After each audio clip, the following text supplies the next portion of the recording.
तो कैसे हैं आप सभी लोग। एक बार फिर से स्वागत है आपका हमारे YouTube channel study with Yogesh में। आज आपकी मॉडर्न हिस्ट्री की नेक्स्ट क्लास थी। अब इलेक्शन वगैरह सब निपट चुके हैं, आपके अपने प्रत्याशी जीते हारे, अब वो सब छोड़ दीजिए, अब अपना भविष्य बनाइए। ठीक है, बहुत हो गया इलेक्शन वगैरह, अब अपना क्या करना है, फ्यूचर बनाना है। हम लोग मॉडर्न हिस्ट्री की क्लासेस देख रहे हैं और मैंने आपसे क्या कहा है, आप अगर इन क्लासेस को पढ़ते हैं तो किसी भी केस में आपके क्वेश्चन गलत नहीं होने वाले हैं। आप खुद बुक पढ़ लेना, उसके बाद आपका कोई ना कॉन्सेप्ट छूटने वाला है, नहीं आप कोई क्वेश्चन गलत करके आने वाले। मैं समझा के ही आपको इसको पढ़ाऊंगा। साथ ही साथ जो दूसरा यूट्यूब चैनल है स्टडी विथ योगेश 2.0, वहां मैं आपको करा रहा हूं वनडे एग्जाम के सिर्फ और सिर्फ फैक्ट आपके सिलेबस के हिसाब से, वो भी जीएस के। ठीक है, ओनली फैक्ट, वो भी सिलेबस वाइज, वो भी होमवर्क देके आप लोग स्टडी विथ योगेश 2.0 में जुड़ जाना है। ठीक है, ये मैं आपसे कहूंगा। एक और बात, क्योंकि अब होली आने वाली है तो मैं होली पे छुट्टी पे रहूंगा। आपकी जो क्लासेस हैं थोड़ा सा वो डिस्टर्ब रहेंगी इस चैनल पे मतलब 3-4 वीडियो तो आपको जनरल मिलेंगी, पुलिस दरोगा वाली मिलेगी, मोटिवेशनल वीडियो संडे को मिलेगी, एक वीडियो बहुत महत्वपूर्ण आपको पॉलिटी की मिलेगी। इसके अलावा जो 5-6-7 दिन और बचते हैं, मैं कोशिश करूंगा कि आपको उत्तराखंड की जो फैक्ट वाली सीरीज है वो महत्वपूर्ण क्वेश्चनों का रिवीजन करा दूं। ठीक है, क्योंकि अब ये बोर्ड के साथ तो पढ़ा नहीं पाऊंगा, मैं घर हूंगा तो ये सेटअप तो कहाँ लेके जाऊंगा, तो आप लोग थोड़ा सा एडजस्ट कर लेना इस वाले चैनल पे। ठीक है, तो आप लोगों को आज मैं फिर से आगे मॉडर्न हिस्ट्री लेके चलता हूँ। देखो, मैंने आपको बच्चों सहायक संधि पूरी समझा दी थी, क्या थी। लॉर्ड वेलेस्ली के काल में हैदराबाद का निजाम पहला शासक था जिसने क्या किया था, अपने आप में सहायक संधि प्रणाली अपनाई थी। अब देखिए, ब्रिटिश भारत की टोटल रणनीति, मराठाओं को कैप्चर, मैसूर को कैप्चर, बंगाल, बिहार, अवध, उड़ीसा सब कैप्चर हो चुका है। ये अभी ये वाला पोर्शन छूटा है। देखिए यहां से हो क्या रहा था, अब धीरे धीरे ब्रिटेन में क्या चल रहा था, इंडस्ट्रियलाइजेशन। यानी 1813 में 1813 के एक चार्टर एक्ट आया था, 1813 का चार्टर एक्ट। अभी मैं क्या पढ़ा रहा हूं आपको पता है, आपको सिर्फ और सिर्फ अभी मैं विस्तार पढ़ा रहा हूं, कैसे फैल रहे हैं पूरे भारत में। ठीक है, और मैंने इनके युद्ध वगैरह सब चीज समझाया। इस चार्टर एक्ट के तहत कुछ ऐसे प्रावधान थे। अब यहाँ चार्टर एक्ट की बात नहीं होगी, चार्टर एक्ट नहीं पढ़ाया जाएगा, क्योंकि वो पॉलिटी के अंदर मैंने आपको भारत के संवैधानिक विकास में दूसरी या तीसरी वीडियो जो स्टार्टिंग में होगी उसमें ये चार्टर एक्ट का एक्सप्लेनेशन किया होगा। तो देखिए, जब ये चार्टर एक्ट आया था, इसकी दो खास विशेषताएं थी। एक विशेषता थी भारत में फ्री ट्रेड व्यवस्था, यानी भारत में मुक्त व्यापार व्यवस्था, यानी फ्री ट्रेड, मुक्त व्यापार व्यवस्था, व्यापार सिस्टम यानी फ्री ट्रेड सिस्टम। इसका मतलब क्या था कि पहले क्या था, ईस्ट के साथ यानी इंडिया के साथ व्यापार करने का जो एकाधिकार था, यानी सिर्फ और सिर्फ किसको था, ईस्ट इंडिया कंपनी को था। तो ब्रिटेन में क्या हो रहा था बच्चों, उस टाइम पे इंग्लैंड में इंडस्ट्रियलाइजेशन की एक प्रोसेस चल रही थी। पहले समझा रहा हूं फिर लिखाऊंगा, ठीक है, आपको समझना है। देखो, ब्रिटेन में क्या चल रहा था, औद्योगिकरण हो रहा था, इंडस्ट्रियलाइजेशन इस दौरान। ठीक, तो जो ब्रिटेन के पूंजीपति थे, जो बहुत पैसे वाले थे, जो अच्छा खासा जो क्या करते थे, इन्वेस्टमेंट करते थे, उन्होंने ब्रिटिश संसद पे प्रेशर बनाया, यानी दबाव बनाया। और दबाव इस बात का था कि भारत या ईस्ट के साथ जो व्यापार हो रहा है वो सिर्फ कंपनी तक, ईस्ट इंडिया कंपनी तक सीमित ना करके अपना किसको, अन्य लोगों को भी उसका क्या दिया जाए, व्यापार करने का अधिकार। क्यों? क्योंकि वहां इंडस्ट्रियलाइजेशन हो रहा था। इनको चाहिए था कच्चा माल, क्योंकि मशीनें तो माल तैयार करेंगी, लेकिन रॉ मटेरियल कहां से लाओगे, कच्चा माल। तो उसका सोर्स जो था बहुत अच्छा भारत था।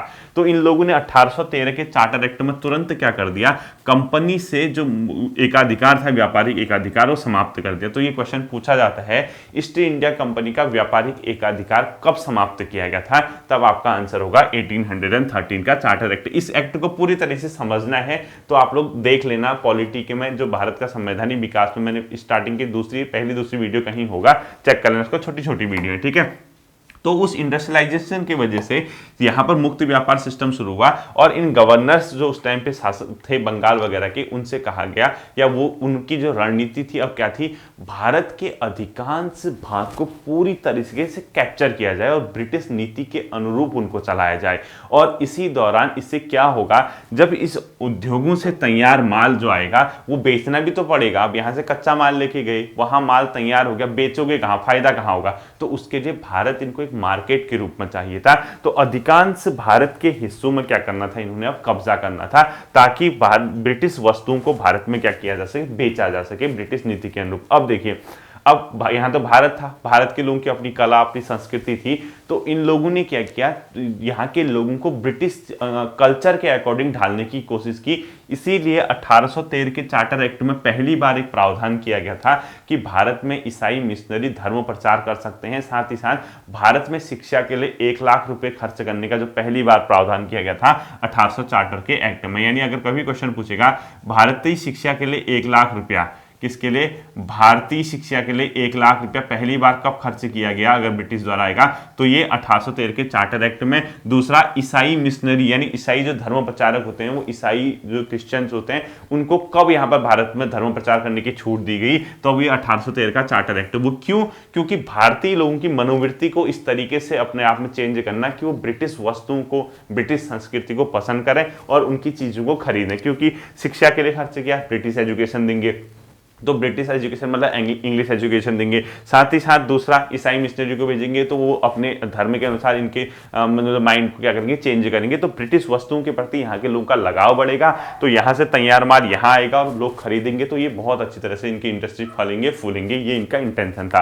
तो अब हमने आगे को देखना है कि यहाँ से होता क्या है। ठीक है, अभी आपका ये तो फैक्ट है, ये तो मैंने पढ़ा ही रखा है, तो आपको हेडिंग डालना है बच्चों। अब उसके बाद अगला क्या, लॉर्ड मिंटो प्रथम, ये वो वाला मिंटो नहीं है जो मार्ले मिंटो सुधार वाला था। ठीक है, नेक्स्ट क्या लिखना, बीच में एक आध छोटे होंगे वो नहीं पढ़ाऊंगा आपको उनके, क्योंकि हम ब्रिटिश जो नीति है यानी ब्रिटिश भारत में ब्रिटिश का विस्तार पढ़ रहे हैं भारत में, यानी जो अपने शासन को फैला रहा है भारत में।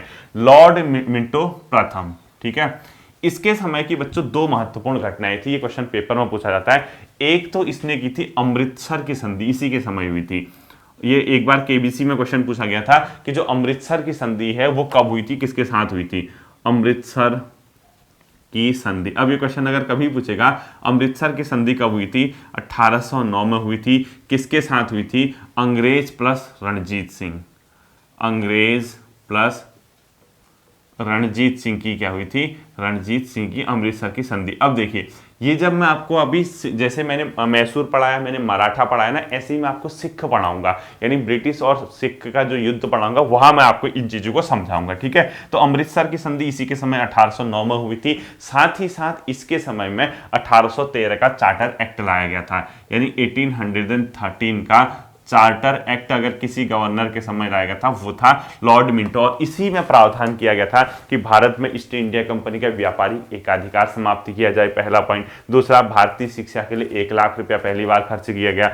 तीसरा, कंपनी का जो व्यापारिक एकाधिकार था अब सिर्फ चीन के साथ और चाय के व्यापार तक सीमित रह गया, बाकी उसका सब समाप्त कर दिया गया। चौथा, भारतीय शिक्षा के साथ साथ ईसाई मिशनरी को धर्म प्रचार के लिए यहाँ भेजा गया। क्यों, क्योंकि यहाँ पर क्या हो रहा था, इसका सीधा सीधा लिंक क्या था, ब्रिटेन में होने वाले इंडस्ट्रियलाइजेशन। इस औद्योगिकरण की वजह से वहां पर तैयार वस्तुएं जो होंगी भारत के मार्केट में बेची जाएं और यहां के लोगों को भारतीय ब्रिटिश वस्तुओं के अनुरूप उनके मेंटालिटी को चेंज किया जाए, वो भारत ब्रिटिश वस्तुओं के अनुरूप अपने आप को ढालें, वैसा ही उनको प्रेम करें। तो इस वजह से 1813 का चार्टर एक्ट 20 के समय में लाया गया था। ठीक है, तो बहुत ज्यादा इस लॉर्ड मिंटो के बारे में आपको नहीं पढ़ना है। इसके बाद देखिए नेक्स्ट जो आए वो आए थे लॉर्ड हेडिंग नहीं, मतलब अपने आप में लॉर्ड हेस्टिंग। ठीक है, ये वारेन हेस्टिंग नहीं है बच्चों। नेक्स्ट क्या लिखोगे उसी के नीचे, लॉर्ड हेस्टिंग्स। ये हेस्टिंग्स अलग है। ठीक है, ये वो नहीं है जो आप वॉरेन हेस्टिंग बंगाल वाला पढ़ते हैं, लॉर्ड है। ठीक है, लॉर्ड हेस्टिंग्स आए। अब देखिए इसके समय में भी इसने भी क्या किया, अब ब्रिटिश का तो विस्तार हो रहा है भारत में, वो अधिकांश भाग को अपने अंदर लेना चाह रहे हैं। तो मराठा तो पहले ही यहाँ पे, अभी मराठा भी आप लोगों को तृतीय आंग्ल मराठा युद्ध मैंने पढ़ा है। तो इसके समय की जो महत्वपूर्ण घटनाएं होती हैं, सबसे पहले अब देखिए आपको पता है कुमाऊं के तराई भाबर वाले इलाके को भी इन्होंने अपने कब्जे में करना था। इसी वजह से इसके समय में आंग्ल नेपाल युद्ध होता है, आंग्ल नेपाल युद्ध, क्योंकि अधिकांश भागों को ये कब्जा कर रहे थे। तो यहाँ जो कुमाऊं गढ़वाल तराई का जो इलाका था, यहाँ गोरखों का शासन था, नेपालियों का शासन था। तो उसके लिए यहाँ पर अंग्रेज आए थे। उत्तराखंड के इतिहास में आपको पढ़ाया गया है। आंग्ल नेपाल युद्ध जो है इसी के समय हुआ था, और ये जो आंग्ल नेपाल युद्ध हुआ था उसकी समाप्ति जो हुई थी किससे हुई थी, 1814 से 16 के बीच। ठीक है, समाप्ति जो हुई थी किस संधि से समाप्त हुआ था, यानी समाप्ति लिखो, संगौली की संधि। समाप्त कब हुआ था, सुगौली या सिंगौली की संधि, जो भी कहते हो, ठीक है, ये पेपर में आता है आपका इंडियन हिस्ट्री में भी और उत्तराखंड की हिस्ट्री में भी। देखो अगर आपसे क्वेश्चन पूछता है सुगौली की संधि किसकी हुई थी, अंग्रेज प्लस नेपाल या अपने आप में जो भी कहते हो भारत और नेपाल के बीच, जो भी कहते हो उस टाइम पे, ठीक है, और ये हुई कब थी, लागू कब हुई थी, 1816 में 4 मार्च के आसपास किसकी डेट है। और आंग्ल नेपाल युद्ध किस संधि के माध्यम से समाप्त हुआ अगर पूछता है तो क्या लिखोगे, सुगौली की संधि, ठीक है। तो नेपाल को हराने के बाद, क्योंकि इनका विस्तार चल रहा है, ये अपने शासन को फैला रहे हैं, अब उस फैलाने के बाद इनकी नीतियां क्या होंगी, पॉलिसीज क्या होंगी, वो अलग टॉपिक रहता है, ठीक है। अभी तो मैं आपको बता रहा हूं कि किस प्रकार से भारत में ब्रिटिश फैल रहे हैं। तो नेपाल को भी इन्होंने साइड कर दिया, सुगौली की संधि के माध्यम से इनको कुमाऊं, गढ़वाल और तराई का बहुत बड़ा हिस्सा अंग्रेजों के हाथ में आ गया, और उत्तराखंड के इतिहास में आपने बहुत अच्छे से पढ़ा हुआ है, ठीक है। साथ ही साथ इसने जो अपने समय में किया वो क्या था, पिंडारियों का दमन, पिंडारियों प्लस पठानों का दमन, पठान दमन करने वाला गवर्नर जो था वो था लॉर्ड हेस्टिंग। पिंडारी कौन होते हुए मैंने आपको बताया था, बहुत लूटपाट मचाते थे साउथ इंडिया में, नॉर्दर्न इंडिया में, इसमें हर मुस्लिम भी हिंदू भी इसमें होते थे, और ये जो मराठा थे ना, जो सिंधिया वगैरह, उनके साथ मिलकर काम करते थे, उनके साथ उनके सहायक के रूप में रहते थे। तो इनका भी इसने क्या कर दिया, पिंडारियों और पठान का इसने दमन किया, ठीक है। उत्तर भारत में इसके लिए हेस्टिंग, और जबकि जनरल हिस्लॉप ने इसका क्या किया, दक्षिण भारत में इसका मतलब पिंडारियों का दमन किया। आपका इतना डीप नहीं पूछेगा, आपको सिर्फ ये बताना चाहिए पिंडारियों पठान का दमन इसी के समय में हुआ था, ठीक है। इसके समय में एक महत्वपूर्ण घटना और हुई थी, तृतीय आंग्ल मराठा युद्ध, यानी तृतीय, थर्ड अंग्रेज और मराठा का युद्ध, आंग्ल मराठा युद्ध, और इसी के साथ मराठा युद्ध। मराठा को जो है, अगर आपसे क्या हुआ, ये 1818 में एंड हुआ था, मैंने पढ़ाया था ना आपको, तृतीय आंग्ल मराठा युद्ध, और इसी के माध्यम से मराठा को क्या मिला दिया गया, ब्रिटिश में मिला दिया गया, मराठा को ब्रिटिश में मिलाया गया। मतलब देखिए ना आप लोग, ब्रिटिश में शामिल कर दिए गए। ये चल क्या रहा, ये चल रहा, पहले यहाँ पर आए, कुछ आइडिया नहीं था व्यापार का, धीरे धीरे भारत के इलाकों को कब्जा किया, फिर ये देखा कि यार यहाँ का प्रशासन, यहाँ के लोग कहीं भड़क न जाएं, अब हम क्या करेंगे, तो यहाँ के लोगों को ही आधार बनाया, जनता और अपने बीच एक मध्यस्थ रखे, मेडिएटर रखे, और उनके माध्यम से काम किया। और धीरे धीरे जैसे ही वहाँ इंडस्ट्रियलाइजेशन हुआ, भारत के अधिकांश भाग को अपने कब्जे में करना था, ताकि ब्रिटिश वस्तुओं को भारत में आसानी से क्या किया जा सके, बेचा जा सके। तो इसीलिए ये क्या हो रहे हैं, अपने कब्जे में ले रहे हैं, ठीक है, ताकि वहां से ब्रिटिश के वस्तुओं को भारत में बेचा जा सके। तो मराठा को ब्रिटिश साम्राज्य में शामिल करने वाला कौन था, वो लॉर्ड हेस्टिंग के ही समय इसको क्या किया गया था, शामिल किया गया था, ठीक है। साथ ही साथ क्योंकि ब्रिटेन में जो है अपने आप में जब इंडस्ट्रियलाइजेशन यानी औद्योगिकरण हो रहा था, तो ब्रिटिश वस्तुएं भारत में तैयार होकर आने वाली थी, तो लोगों के पास जेब में पैसा भी होना चाहिए ताकि उन वस्तुओं को खरीद सकें। तो इनका एक कॉन्सेप्ट था, काश ऐसा हो जाए किसान भी हमारी वस्तुओं को खरीदे और किसान के पास थोड़ा बचे। तो इसीलिए इन्होंने एक व्यवस्था लाई जिसको बोला गया रैयतवाड़ी व्यवस्था। मैंने आपसे बताया था ना, रैयतवाड़ी व्यवस्था मैं आपको पढ़ा चुका हूं। इसमें क्या था, रैयतवाड़ी व्यवस्था पूरा अच्छे से समझा रखा है। तो रैयतवाड़ी व्यवस्था में जो भू लगान था यानी भू व्यवस्था थी, व्यवस्था, ठीक है, रैयतवाड़ी व्यवस्था, तो इसमें किसके साथ किया गया था, किसान के साथ किया था। ये रैयत मतलब किसान होता है, ताकि जो मध्यस्थ थे, जमींदार थे, उनको हटाया जा सके, सरकार और किसान का डायरेक्ट आपस में लिंकअप हो, तो जो बीच का पैसा जा रहा था वो थोड़ा किसान के पास बचे और किसान की परचेजिंग पावर यानी क्रय शक्ति थोड़ा सा क्या हो जाए, इंक्रीज हो जाए। तो इसीलिए इन्होंने यहाँ पर रैयतवाड़ी व्यवस्था का भी शुभारंभ किया, जो कि बेसिकली 1820 में दक्षिण भारत में शुरू हुई थी। अब कहीं 1818 भी लिखा होगा, वो तो शुरुआत कहीं कहीं प्रैक्टिकल, जैसे एक बच्चा पूछ रहा था किसी दिन 1792 में रैयतवाड़ी, अगर वो तो खाली एक्सपेरिमेंट था, प्रॉपर्ली लागू होने की बात अलग होती है, ठीक है। तो वो लॉर्ड हेस्टिंग के ही काल में अपने आप में आया था। इसी के साथ साथ ये कानून लाया जिसको बोलते हैं बंगाल में काश्तकारी कानून। बंगाल मतलब इसको आप लोग लिखो बंगाल में काश्तकारी कानून, यानी इसको सीधे सीधे क्या लिखोगे, बंगाल काश्तकारी एक्ट, जो कि 1822 में लाया था, ठीक है। बंगाल काश्तकारी एक्ट ये कब लेके आया था, 1822 में। इसमें क्या होता था कि जो किसान होते थे अगर वो सही टाइम पे अपने जमीन का किराया दे देते थे तो उनकी काश्तकारी यानी उनकी जो जमीन थी उसके अधिकार नहीं छीने जाते थे। इतना ही आपको ये देखना है, ठीक है, लॉर्ड हेस्टिंग के समय में। अब देखो इसके बाद आता है लॉर्ड एमहर्स्ट, उसके बारे में भी आपको बहुत ज्यादा नहीं पढ़ना है क्योंकि कोई फायदा नहीं है। हम तो ब्रिटिश नीति का प्रसार पढ़ रहे हैं, हम गवर्नर नहीं पढ़ रहे हैं। हमने क्या देखा, देखो अभी तक हमने देखा कैसे सहायक संधि के माध्यम से भारतीय राज्यों को मिलाया गया, मराठा को मिला लिया, मैसूर को जीत लिया, बंगाल, अवध, बिहार, उड़ीसा का इलाका जीत लिया। छोटे छोटे राज्य जो बाहरी शक्तियां थी अब यहाँ नेपाल तक पहुंच गई, नेपाल का जो हिस्सा, अब अफगान को भी हराएंगे। अभी मैं आंग्ल अफगान युद्ध पढ़ाऊंगा, जब आपको आंग्ल बर्मा संघर्ष पढ़ाऊंगा, तो ये सोचो अपने साम्राज्य का विस्तार कर रहे हैं भारत में, ठीक है। इसके बाद आपको डायरेक्ट लिखना है लॉर्ड विलियम बेंटिंग। बेंटिंग के समय में जो साम्राज्य विस्तार हुआ उसमें क्या क्या था और बेंटिंग ने जो सुधार की वो क्यों किए, ठीक है। तो आप हेडिंग डालना है Lord William Bentinck, Lord William Bentinck, ठीक है। यही भारत का पहला अपने आप में क्या बोला जाता है, गवर्नर बेंटिंग। ये कौन था, 1828 के आसपास लगभग ये भारत में गवर्नर बन के आया था और इसका जो कार्यकाल था लगभग 1833 तक। अब उससे पहले तो ब्रिटिश सेना का हिस्सा भी रहे थे, ऐसा कुछ नहीं पढ़ना है, ठीक है, कि ब्रिटिश संसद का सदस्य था, ब्रिटिश सेना में रहा, इस टाइप से कुछ नहीं पढ़ना, हमने तो गवर्नर। तो इसी को बोला जाता है बच्चों भारत का पहला गवर्नर जनरल। भारत का अभी तक बंगाल का चल रहा था, पहला गवर्नर जनरल बनाया गया इनको, ठीक है। और इसके समय 1833 का जो चार्टर एक्ट आया था उसी में इसने क्या किया था, इसके जब समय में आया था एक सैनिकों का, जब ये गवर्नर नहीं था, इसके ब्रैकेट में यहां लिख लो, इधर कहीं लिख लो, ठीक है, ब्रैकेट में, जैसा 1806 में इसके समय में वेल्लूर में सैनिक विद्रोह हुआ था, वेल्लूर सैनिक विद्रोह उस टाइम पे साउथ में था, वहां पर किसी और पद पे था, गवर्नर नहीं था, ठीक है, मतलब खाली नॉर्मल गवर्नर था मद्रास वगैरह का।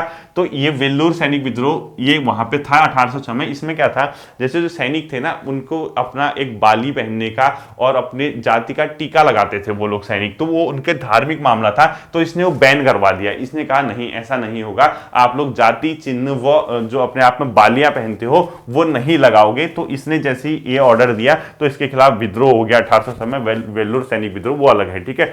तो भारत का पहला गवर्नर जनरल के रूप में लॉर्ड विलियम बेंटिंग को लाया गया था। अब देखिए ये जो भारत में आया तो उस टाइम भारत में कई सामाजिक बुराइयां थी। अब इसने अपना इंपैक्ट छोड़ना था भारत के लोगों में। दूसरा, कई इसने ऐसा वर्ग था भारत का जो उच्च वर्ग था या मध्यम से उच्च, जैसे राजा राम मोहन राय, देवेंद्रनाथ टैगोर, बड़े बड़े जो लोग थे, ठीक है। तो ये क्या करते थे, ये लोग पाश्चात्य शिक्षा और पाश्चात्य संस्कृति यानी वेस्टर्न के समर्थक थे। इनको लगता था भारत में इंग्लिश एजुकेशन वगैरह होनी चाहिए, ब्रिटिश वस्तुएं ठीक ठाक हैं, ये ऐसे विरोध नहीं करते थे, ठीक है, क्योंकि ऊपर का तबका था। अब इसने क्या नीति अपनाई, इसने कहा यार ब्रिटिश वस्तुएं भारत में तो बेची जाएंगी, लेकिन जब तक भारतीय लोगों के अंदर, भारतीय समाज में जो बुराइयां हैं अगर उनको समाप्त नहीं किया तो लोगों के अंदर जागरूकता कैसे आएगी, इसका ये मानना था। तो इसीलिए इसके लिए एक प्रयास किया। सबसे पहले इसने सती प्रथा के अंत करने के लिए प्रयास किया। सती प्रथा में क्या होता था, जैसे किसी महिला का अगर हस्बैंड एक्सपायर हो गया तो उसी की चिता में उस महिला को भी क्या होता था, बैठ जाना होता था। तो इसने क्या किया, सती प्रथा का अंत किया, ठीक है। सती प्रथा का अंत किसके सहायता से किया, राजा राम मोहन राय के, ठीक है। कब किया, 1829 में सती प्रथा का इसने अंत कर दिया, ठीक। क्यों किया होगा सती प्रथा का अंत, क्योंकि जब ये बुराइयां नहीं हटाएंगे जब तक समाज से तो ब्रिटिश के प्रति लगाव कैसे आएगा, ठीक है। तो सती प्रथा का इसने क्या किया, सबसे पहले एंड किया। साथ ही साथ इसने एक और किया, शिशु हत्या पर प्रतिबंध लगा दिया। पहले बाल हत्या हुआ करती थी, उस पर भी बैन कर दिया, शिशु हत्या पर प्रतिबंध लगाने वाला गवर्नर, ठीक है, शिशु हत्या पर प्रतिबंध लगा दिया। और शिशु हत्या को प्रतिबंधित करने के अलावा इसने एक और प्रथा थी, ठगी प्रथा हुआ करती थी, उसको बैन कर दिया, ठगी प्रथा को बैन, ठगी प्रथा बंद। और इसके लिए इसने एक व्यक्ति को नियुक्त किया जिसका नाम था कर्नल सुलेमान। अगर कभी क्वेश्चन आता है, कर्नल ब्रैकेट में लिख लेना आप लोग, कर्नल सुलेमान, ठीक है, कर्नल सुलेमान। अगर कभी क्वेश्चन आता है कि किसकी सहायता से विलियम बेंटिंग ने ठगी प्रथा का अंत किया, कर्नल सुलेमान है, स्लीमैन कर दो इसको, सुलेमान के स्लीमैन करना, ठीक है, कर्नल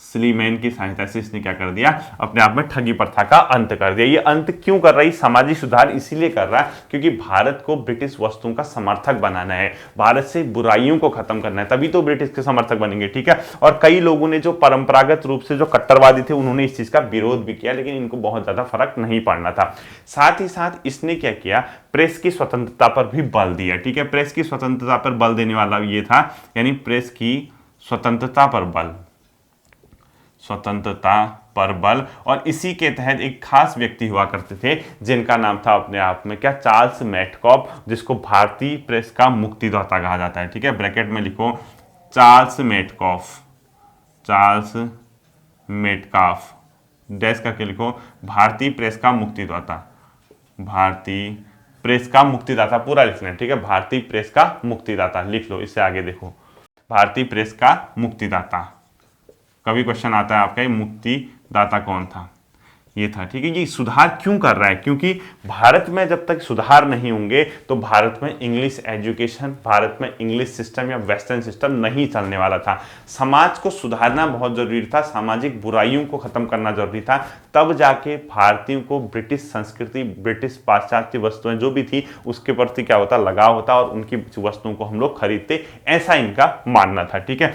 अब जब तक यार एक बात खुद सोचो, जब तक आपने इतने सुधार कर दिए, जब तक आपके लोग एजुकेटेड नहीं होंगे, और खासकर इंग्लिश एजुकेशन, अब वहां तो इंग्लिश एजुकेशन थी, अंग्रेज, अब भारत में देसी शिक्षा चलती थी, तो इंग्लिश एजुकेशन को बढ़ावा देना बहुत जरूरी था, क्योंकि जब इंग्लिश एजुकेशन को बढ़ावा दोगे तो आप ब्रिटिश वस्तुओं के समर्थक बनोगे, तभी तो आपको समझ आएगा कि वस्तु क्या है, वरना क्या पढ़ोगे उसको बताओ, ठीक है। तो इसने क्या किया, अंग्रेजी शिक्षा पर बल दिया, ठीक है। नेक्स्ट पॉइंट लिखना है आपको, अंग्रेजी शिक्षा पर बल, अंग्रेजी शिक्षा पर बल, यानी इंग्लिश एजुकेशन पर इसने क्या किया, फोर्स। और सबके पीछे एक लॉजिक है, इसने ऐसा क्यों किया होगा, ठीक है। और इसके तहत 1835 में मैकाले आया था, जो कि अंग्रेजी शिक्षा का समर्थक था, ब्रैकेट में लिखो 1835 मैकाले, यानी लॉर्ड मैकाले को भेजा गया था, जो कि इंग्लिश एजुकेशन का भारत में क्या था, बहुत बड़ा समर्थक था, ठीक है। अब क्या आपको लगता है कि ये वास्तव में चाहते होंगे भारत में इंग्लिश एजुकेशन दी जाए? अगर हाँ, तो क्या आपको लगता है कि एक एक तबके को, एक एक नीचे वर्ग के लोगों को इंग्लिश एजुकेशन इनके देने की इनकी बस की बात थी? जो यहाँ लूटने आया था, जो यहाँ खसोड़ने आया था, क्या वो कभी भी भारतीयों को कंप्लीटली एजुकेटेड करना पसंद करते? बिल्कुल नहीं। इंग्लिश एजुकेशन का नाम तो लिया, लेकिन वो सबके लिए नहीं थी बच्चों, वो सिर्फ किसके लिए थी, उच्च तबके के लिए। और इसी के लिए इन्होंने एक सिद्धांत लाया जिसको बोला जाता है डाउनवर्ड फिल्ट्रेशन थ्योरी, यानी अधोमुखी निस्यंदन का सिद्धांत, ठीक है। तो देखो, जहां पर आपने अभी लिखा अंग्रेजी शिक्षा यानी इंग्लिश एजुकेशन, ठीक है, ये इंग्लिश एजुकेशन का क्या था, समर्थक था, कौन, बेंटिंग। और इसके लिए इसने लॉर्ड मैकाले को क्या किया था, हायर किया था, यानी लॉर्ड मैकाले इसका बहुत बड़ा क्या था, समर्थक था अंग्रेजी शिक्षा का 1835 में।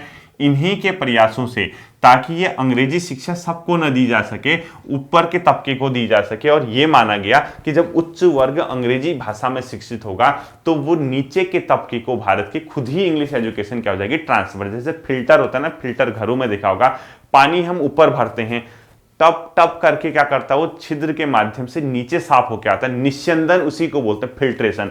तो इनका ये मानना था, ऊपर के तबके को हम अंग्रेजी शिक्षा देंगे और नीचे के तबके तक वो ऊपर के लोग क्या पहुंचाएंगे, छननी के माध्यम से फिल्टर करके एजुकेशन देंगे, हम सबको नहीं पढ़ा सकते हैं। तो अंग्रेजी शिक्षा का समर्थक तो था, इसके लिए इन्होंने एक थ्योरी अपनाई जिसको बोला जाता है downward filtration theory, downward filtration यानी निस्यंदन थ्योरी, ठीक है। और ये जो डाउनवर्ड फिल्ट्रेशन थ्योरी थी, ये किस चीज से भारत में संबंधित है, अगर कभी अंग्रेजी में पूछता है तो अंग्रेजी शिक्षा। और इसका मतलब क्या था कि ऊपर के तबके को शिक्षित करो इंग्लिश भाषा में, नीचे के तबके तक वो छन के अपने आप पहुंच जाएगी, और हम पूरे सभी लोगों को हम खुद नहीं करेंगे, इतना हम अपना खर्च करेंगे ही नहीं। तो इसको लिख लो डाउनवर्ड फिल्ट्रेशन थ्योरी यानी अंग्रेजी शिक्षा। इसको हिंदी में अगर कभी क्वेश्चन आता है, अधोमुखी निस्यंदन का सिद्धांत बोलते हैं, अधोमुखी निस्यंदन का सिद्धांत, ठीक है, अधोमुखी निस्यंदन सिद्धांत इसको अपने आप में बोला जाता है, ठीक है। और इंग्लिश एजुकेशन क्यों लाए, क्योंकि भारतीयों को ब्रिटिश वस्तुओं का समर्थक बनाना था, ब्रिटिश वस्तुओं का क्या करना था, उसके पक्ष में लेना था। तो डाउनवर्ड फिल्ट्रेशन थ्योरी भी इसी के माध्यम से आई, ठीक है। इसने क्या किया, सरकारी सेवा में भारतीयों को नियुक्त करने पर बल दिया। नेक्स्ट लिखो, सरकारी सेवा में, क्यों, ये भी लॉजिक है, सरकारी सेवा में भारतीयों की नियुक्ति पर बल, भारतीय की नियुक्ति पर बल दिया। वो इसीलिए दिया गया ताकि भारतीयों को कम सैलरी, ब्रिटिश अगर रखते, ब्रिटेन के लोगों को रखते, उनको ज्यादा पैसा देना पड़ता था, भारतीय बेचारे कुछ ज्यादा आइडिया नहीं, सरकारी सेवा में रखा, जहां 100 रुपए में अगर 10 भारतीय पल रहे हैं, वहां 500 रुपए में एक अंग्रेज पलता, तो इनको पैसा भी बचाना था, काम भी निकालना था। इसीलिए सरकारी सेवा में भारतीय लोगों की नियुक्ति की, क्योंकि भारतीय लोगों को यहाँ का सिस्टम पता था, यहाँ का पता था, और साथ ही साथ कम खर्च पर भारतीय लोगों को ये क्या कर सकते थे, कम सैलरी पर अपना काम निकाल सकते थे, ठीक है। यानी सरकारी नियुक्ति पर भारतीयों को क्या किया, इसने अपने आप में नियुक्त। अदालत की जो भाषा थी, इसने देसी भाषा पर बल दिया, ठीक है, अदालत की देसी भाषा, पहले फारसी में चलता था देसी भाषा, जब हम देसी भाषा पर बल, पहले फारसी में चलता था, और जो हालांकि जो ऊपर की अदालत थी, न्यायालय थी प्रांतीय लेवल पे, वहां तो अंग्रेजी थी, लेकिन नीचे की अदालतों पे देसी भाषा में इसने क्या करना शुरू किया, बल देना शुरू किया। ठीक है, तो सरकारी सेवा में भारतीयों की नियुक्ति वगैरह भी किया। अब देखिए इसने क्या किया, जो जिले होते हैं, अब इनको डर थी क्योंकि भारत में जो जिले थे, अब वो चाहते कि एक पूरा जिले जो है 5-6 जिले किसी एक ही इंसान के, ब्रिटिश अधिकारी के अंदर आ जाए, इसीलिए इसने एक संभागीय प्रणाली अपनाई जिसको बोला जाता है कमिश्नरी सिस्टम। तो अगला पॉइंट देखो, जिलों को मिलाकर कमिश्नरी सिस्टम को बल दिया, यानी जिलों को मिलाकर कमिश्नरियां बनाई इसने। ठीक है, जिलों को मिलाकर कमिश्नरियां, जिलों को मिलाकर कमिश्नरियां, क्यों? क्योंकि बहुत से जिले एक ही ब्रिटिश अधिकारी के अंदर आ जाएंगे ना, वो तो अपने अंदर लेने से मतलब है, नहीं तो बताओ 5 जिलों में अलग अलग आदमी रखेंगे तो 5 लोग लगेंगे, लेकिन उन जिलों को मिला के एक कमिश्नर रख दिया तो एक ही में काम चल जाएगा, और 500 पे वो कंट्रोल कर सकता था। ठीक है, जिलों को मिलाकर कमिश्नरियां बनाई, यानी ब्रैकेट में संभाग लिखा हो, संभागीय व्यवस्था। ठीक है, संभाग बोलते हैं इसको, संभाग इसने शुरू किया ताकि ब्रिटिश के नियंत्रण में अधिकांश भारतीय क्या आ सके, भाग को लाया जा सके। ठीक है, इसके बाद उत्तर भारत में खासकर जो यूपी का इलाका था, संयुक्त प्रांत, इसने वहां पर एक नया क्या किया, भू राजस्व व्यवस्था अपनाई। वो छोड़ दीजिए क्या था, और उसी के साथ इसने एक व्यक्ति को नियुक्त किया जिसका नाम था मार्टिन बर्ड। तो नोट करके क्वेश्चन फॉर्म पे लिखना, नोट, उत्तर भारत में पूरा लिखना, उत्तर भारत में कर व्यवस्था का प्रवर्तक किसको माना जाता है, मार्टिन बर्ड। उत्तर भारत में टैक्स, ठीक है, कर व्यवस्था का प्रतिपादक कौन माना जाता है, मार्टिन बर्ड। मार्टिन बर्ड को क्या माना जाता है, उत्तर भारत में कर व्यवस्था का प्रतिपादक माना जाता है। ठीक है, अब देखिए इसके बाद के जो हैं वो मैं आपको नेक्स्ट क्लास में पढ़ाऊंगा, और इतना आपका बेंटिंग तक हो गया। ठीक है, बेसिकली अब हमने क्या देखना है, किस प्रकार से ये पंजाब सिख के इलाकों को जीतेंगे, सिंध को जीतेंगे, अफगान को जीतेंगे, और बर्मा के इलाकों को जीतेंगे। हम ये देखेंगे किस प्रकार से कंप्लीटली एशिया उपमहाद्वीप, एशिया महाद्वीप जो है उसका जो सब कॉन्टिनेंट का इलाका है, उपमहाद्वीप बोला जाता है, जो वो जो मतलब जो उपमहाद्वीपीय भाग है, जैसे भारत वगैरह, ये अफगानिस्तान, सिंध वगैरह, किस प्रकार से अपने अंदर लेते हैं। जैसे ही हम ये समझ जाएंगे कि हाँ अधिकांश भाग ब्रिटिश नियंत्रण में आ गया, वहां से आपके कॉन्सेप्ट शुरू हो जाएंगे कि ये क्यों हो रहा, रेल व्यवस्था क्यों आई, डाक व्यवस्था क्यों आई, सैनिक विद्रोह क्या थे, ये सब चीज मैं आपको अच्छे से समझाऊंगा। ठीक है, फिर मिलते हैं होली के बाद मॉडर्न हिस्ट्री की क्लास के साथ। अपना ध्यान रखिए, थैंक यू।